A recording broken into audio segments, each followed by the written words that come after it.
Wali majdzub itu jangan kalian dekatin, jangan kalian minta doa sama dia. Udah cari wali yang normal-normal aja. Ini kalau benar-benar wali majdzub yang original. Ada yang pura-pura majdzub, pura-pura jadi wali, wali palsu.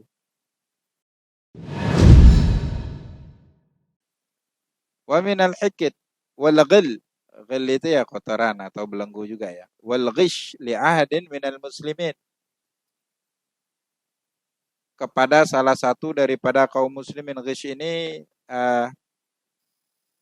menipu, ya, mempermainkan, dihindarin. Wa minadh-dhanni bi ahadin minhum. Begitu juga dari su'adhan, berprasangka buruk kepada salah satu dari kaum muslimin. Nah, ini juga jangan pernah dengar kabar informasi sepihak. Itu tadi langsung kita hakimin. Langsung su'adhan sama orang itu. Orang itu nggak baik. Makanya kalau lingkungan nggak sehat itu akan memberikan efek negatif aja di dalam pemikiran kita. Lama-lama kewarasan kita mulai berkurang. Orang-orang yang isinya cuman dendam, cuman caci maki di dalam obrolannya, cuman mengulas aibnya orang lain. Ini kan ada gangguan mental di dalam kehidupan mereka. Kalau logika sederhananya, kalau kita pikir siapa sih manusia yang nggak punya aib itu siapa kira-kira? Ada nggak? Yang ngomongin sendiri, yang ngomongin aib. Apakah dia bersih dari aib dirinya sendiri? Cuman karena kecerdasan kita juga mungkin sama mereka ya jauh dari standar, di bawah standar. Jadi ikut obrolan itu dan temakan omongan orang lain. Akhirnya kita membenci orang lain, dia nggak pernah buat salah sama kita. Cuman gara-gara berbuat salah sama dia, kita ikut benci karena CS kita. Dan itu akan berubah. Ketika berubah sikap gimana? Ketika dia jadi musuh kita pula, nah kita mulai membantah semua obrolan dia kemarin. Dan berbalik kepada ini. Ini mulai ngomongin orang lain. Mulai lagi jahat berpikiran di dalam kita. Ini ya. Ada Imam Al-Haddad dalam kitab Nasaih Ad-Diniyah gitu sekarang. Ada orang memberi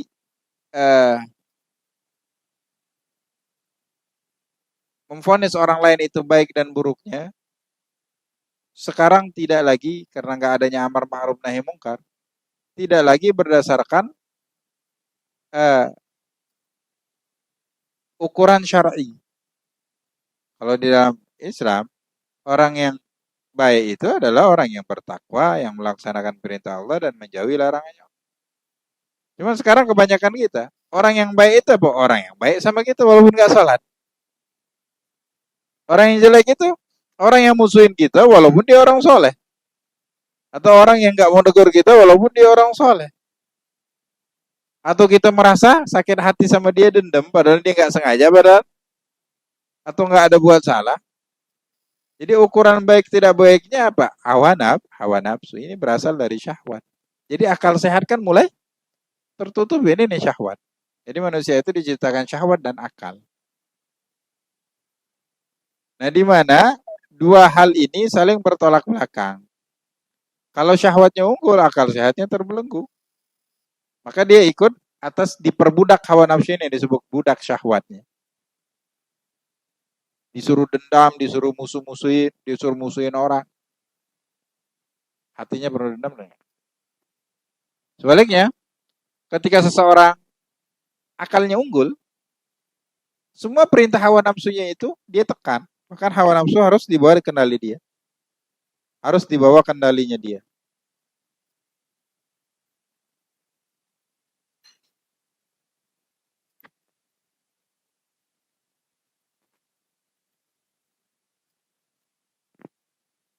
Baik.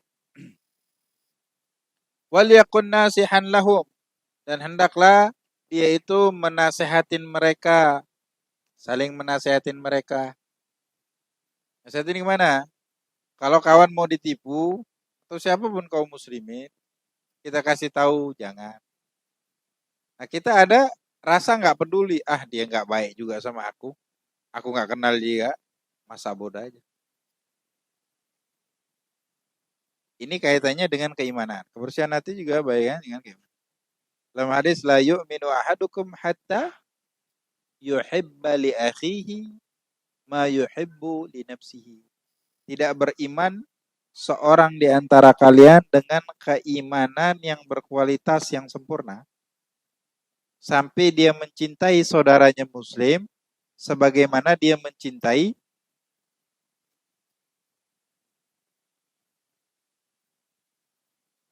illa alladziina aamanu wa 'amilus salihati wa tawashaw bil haqq wa tawashaw bis sabr wal 'asr demi masa innal insana lafi khusr sungguhnya manusia berada dalam kerugian illa alladziina aamanu kecuali dikeluarkan orang-orang yang beriman. Cukup iman enggak? Wa 'amilus salihat harus dan itu berarti harus jamak. Harus digabungin iman sama beramal wa 'amilus salihat wa tawasaw bil haq wa tawasaw bis sabr dan saling nasihat menasehatin di dalam kebenaran, saling nasihat menasehatin di dalam kesabaran. Nasihat menasehatin itu juga amal soleh. Kenapa dimunculkan? Berarti kan ada spesial di situ. Nasihan lahum rahiman bihim peduli terhadap mereka musyfiqan alaihim merasa berlemah lembut kepada mereka. Ini dimiliki cuma wali Allah yang tingkat tinggi ya kayak Kutub Sayyidina Abdul Qadir. Al-Habib Abdul Qadir bin Ahmad As-Saggaf Sayyibul Jeddah yang dikenal dengan wali al-Kutub. Beliau terkenal santun kepada siapapun. Suatu ketika beliau berada di mobilnya. Ada orang kan yang ngerasa seorang yang soleh pengen berkhidmat. Jadi dibukain pintunya, ditutupin, diajak ngobrol lama. Ngobrol lah lagi di depan pintu itu. Dia senyum, ditanggapin, udah selesai baru diajak jalan. Supirnya pada saat itu Habib Ali bin Abdurrahman Al-Jufri, Habib Ali Zainal Al-Abidin Al-Jufri yang sekarang. Ya waladi, iftahil bab. Wahai anakku, tolong bukain dulu pintu. Kan jauh umurnya beliau muda. Kenapa? Tanganku terjepit di pintu tersebut. Dibuka pintunya, menguncurkan darah itu tangan, jari. Kenapa engkau nggak ngomong dari tadi? Kesian dia nggak enak hati, hancur hatinya kalau kita kasih tahu ngerasa bersalah nanti. Biarin. Ini kalau seorang wali tingkatnya tinggi begitu tuh.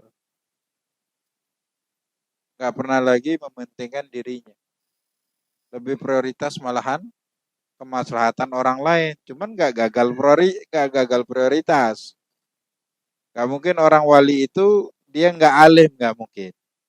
Ma ja'alallahu min waliyyin jahil. Allah tidak akan pernah menjadikan seorang wali yang bodoh. Wali majdub, kalau wali majdub itu nggak jadi patokan ya, nggak jadi patokan, bukan jadi panutan.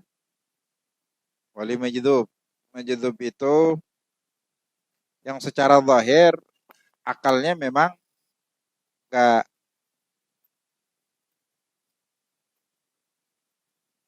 nggak lagi seperti orang yang normal, nggak lagi seperti orang yang normal.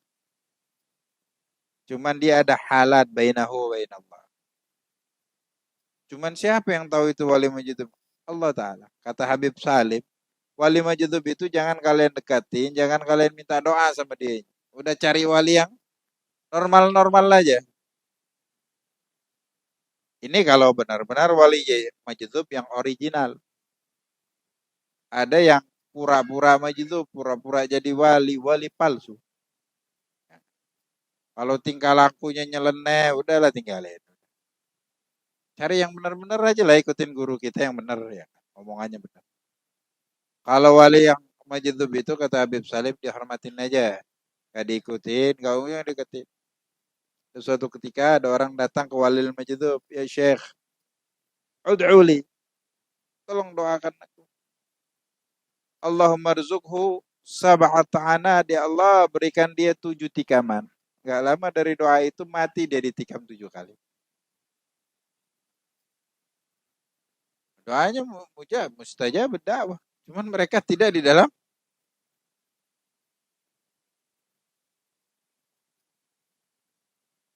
keberadaan yang normal. Jadi bukan jadi panutan. Bukan jadi panutan. Jadi cerdas di dalam memilah dan memilih video. Di dalam memilah dan memilih setiap artikel yang diturunkan di dalam media sosial. Di dalam jejaring internet.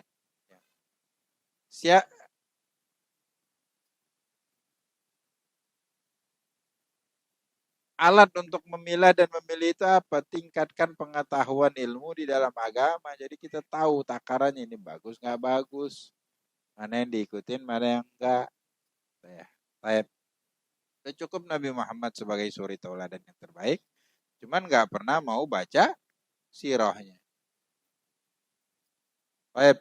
Wal yakun nasihan lahum rahiman bihim musybikan alaihim. Peduli kepada mereka.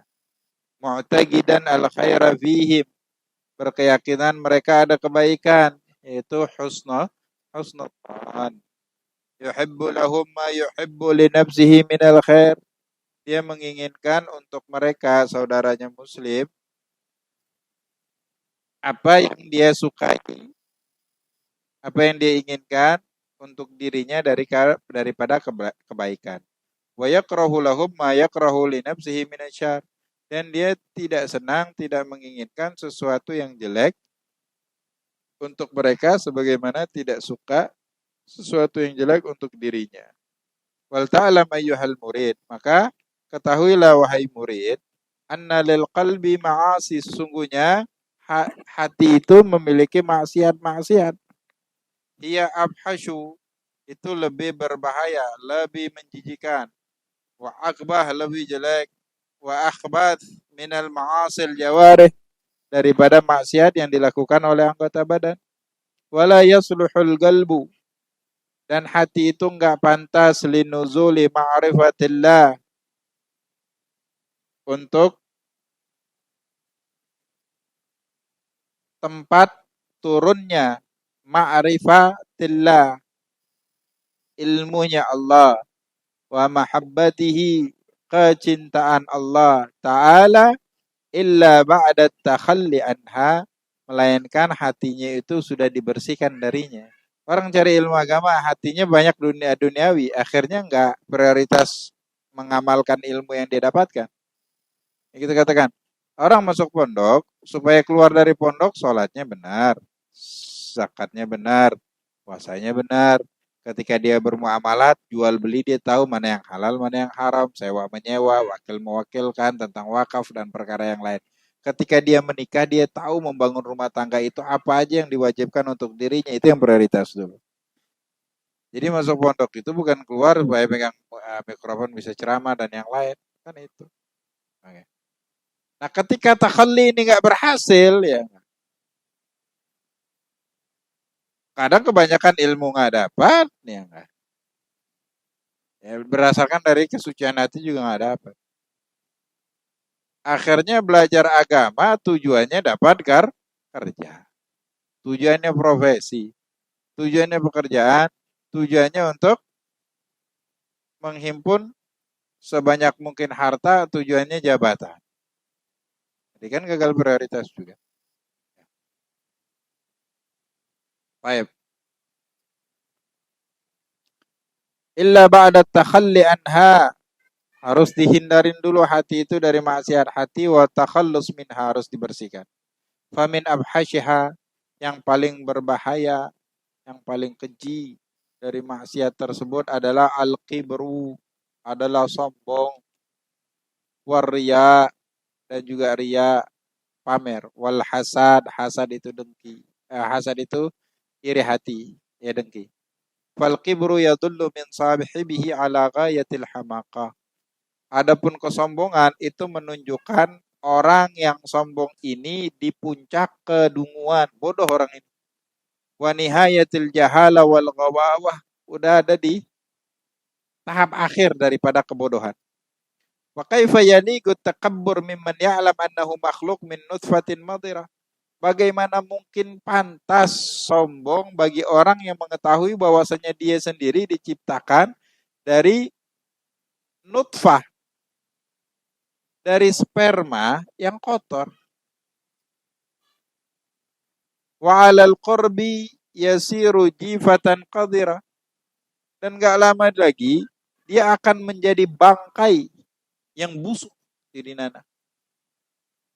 Wa in kana indahu syai'un min fadail wal mahasin fadzalika min fadlillah wa sunnih. Kalau seandainya dia ada sesuatu yang dilebihkan oleh Allah. Dari apa? Dari mukanya, dari postur tubuhnya, dari kelancaran rezekinya, dari kedudukan dan pangkatnya yang Allah gampangkan, itu murni dari fadlillah, keutamaan Allah, wa sunnih, dari ketetapan Allah. Laisa lahu fi qudrah wala fi tahsili haulun wala quwwah. Upayanya dia itu enggak ada apa-apanya. Kalau berpikir jernih sedikit aja. Berapa banyak orang yang berupaya dengan upaya yang sama dengan dirinya bahkan lebih, dia dapat enggak seperti yang dia dapat? Enggak. Ada orang yang enggak upaya, dapat enggak? Ada yang dapat, ada yang enggak. Segala sesuatu ada yang sudah mentakdirkan. Enggak ada usaha, enggak ada yang salah di dalam upaya. Enggak ada. Cuman berhasil tidak berhasilnya, kita bukan ikut kemauan kita kalau seorang muslim. Awala yakhsha idza takabbara ala ibadillah bima atahu Allah min fadlihi an yaslubahu ma'ata bisu'i adabi. Apakah tidak takut apabila orang sombong kepada hamba-hambanya Allah dengan sesuatu yang Allah berikan kepadanya daripada keutamaan Allah? Apakah dia tidak takut akan Allah ambil kembali sesuatu yang Allah berikan karena jeleknya adabnya? Wa munaza'ati li rabbih fi wasfihi, dan dia sedang mau bersaing dengan Allah di dalam sifatnya. Allah itu salah satu asmaul husnanya al-mutakabbir, zat yang maha kibir, maha sombong. Supaya menghasar kesombongan itu hanya pantas untuk Allah. Karena segala sesuatu itu makhluknya Allah. Allah yang ciptakan, Allah yang tetapkan segala jalur kehidupannya. Mau dimatikan, mau dihidupkan kepada Allah, mau diubah wujudnya dan yang sebagainya, itu adalah Allah wewenangnya. Jadi yang pantas sombong cuma Allah. Yang di dalam hadis qudsi, al-kibriya'u izari wal azamatu ridai man naza'ani ahadan minhuma qasamtu.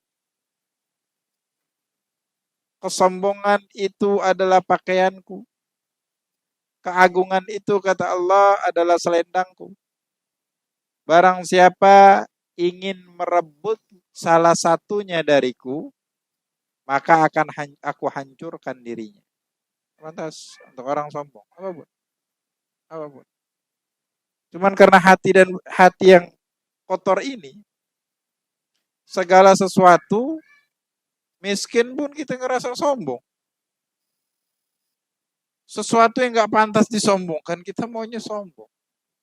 Ada yang salah di dalam hati. Ini adalah dosa ya. Kesombongan itu dosa. Ini kerap kali kita. Punya handphone, kita banding-bandingin handphone itu. Itu harganya lebih murah, kita lebih mahal. Punya kendaraan, alhamdulillah aku punya kendaraan lebih mahal dari dia. Terus ada sesuatu, ada sensasi di dalam diri itu ngerasa lebih baik dari dia. Lebih pantas kalau hadir di suatu acara dikedepankan dari dia karena aku lebih kaya, karena aku lebih memiliki ini, karena aku jabatannya lebih tinggi, karena aku lebih alim, lebih pintar. Nah, ini gagal mengelola hati. Dosa ini. Dosa. Yang paling parah itu orang berbuat dosa dia nggak sadar lagi buat dosa. Yang lebih parah itu orang sakit tidak terdeteksi lebih dini. Akhirnya dia ngerasa sehat melakukan sesuatu yang membuat penyakitnya lebih parah. Tahu-tahu sudah sadarnya di stadium akhir. Tahu-tahu sadarnya ketika stadium akhir yaitu Israel udah depan mata. Nggak bakal, nggak bakal manfaat. Li'anna al-qibra min sifatillahil jabbaril mutakabbir. Karena kibir itu adalah dari sifat-sifatnya Allah al-jabbar al-mutakabbir. Allah subhanahu wa ta'ala. Al-Fatihah ila Rasulullah Muhammad bin Abdullah wa ala alihi.